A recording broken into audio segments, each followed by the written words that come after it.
vraiment avoir le cœur bien accroché.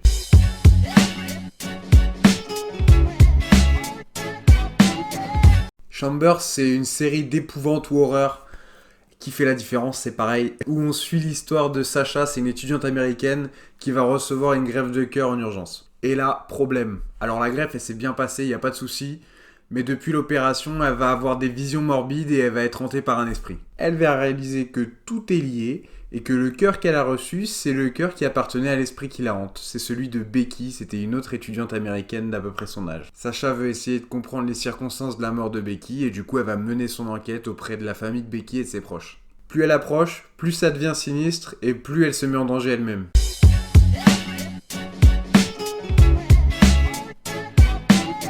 Chambers, c'est une série récente, c'est 2019. C'est produit par Netflix et c'est co-réalisé par Léa Rachel et Akela Cooper. C'est la scénariste de Luke Cage, American Horror Story ou encore The 100. Ouais, je dis The 100. Qui va me juger? Alors, l'actrice principale pour le rôle de Sacha, c'est Sivana Lyra Rose. Elle n'est pas encore très connue et pour cause, c'est seulement sa deuxième série. Mais elle est vraiment pleine de charme, elle fait forte impression, je trouve. Elle a 20 ans, elle est américaine et portoricaine, si je dis pas de bêtises. Donc ouais, vraiment, c'est la première fois que je la vois, mais plutôt bonne impression, ouais. C'est Uma Thurman de Kill Bill, Un mari en trop ou Maman mode d'emploi qui joue le rôle de la mère de Becky. Mis à part Uma Thurman, évidemment, on a une troupe d'acteurs qui a vraiment peu d'expérience cinématographique notable en tant qu'acteur seulement. Par contre, il y a aussi Tony Goldwyn qui joue le père de Becky, qui a aussi contribué à la réalisation de séries comme Dexter, Grey's Anatomy ou Scandal. Donc pour le casting des acteurs, clairement Netflix a pris le pari de miser sur des gens qui n'ont pas forcément une grande expérience dans le cinéma. En tant qu'acteur, hein, j'entends, hein, qu'on ne me fasse pas dire ce que j'ai pas dit.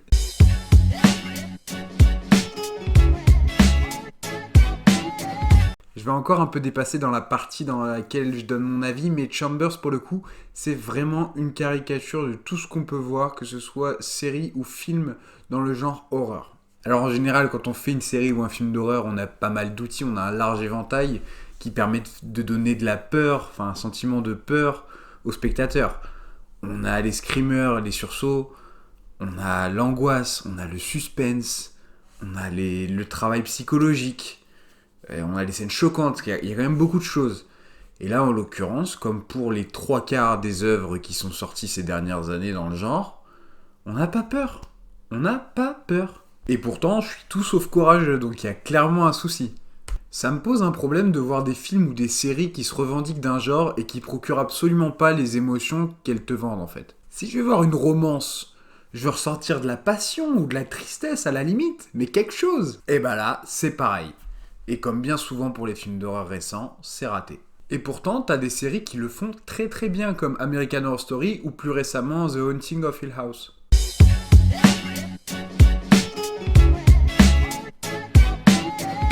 Chambers, c'est une série qui propose beaucoup d'intrigues dès le début, mais qui mène malheureusement à rien et on finit même par tourner en rond.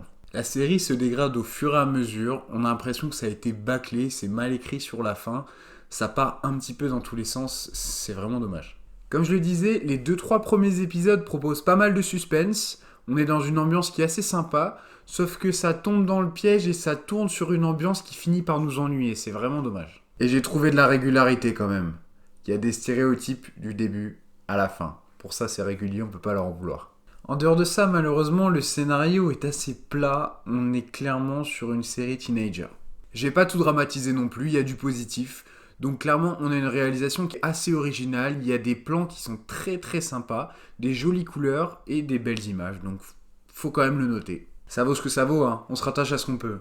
Par moments, ça fait un peu penser à 13 Reasons Why, pour le côté teenager, pour le côté flashback, intrigue, mais évidemment, c'est beaucoup moins bien exécuté.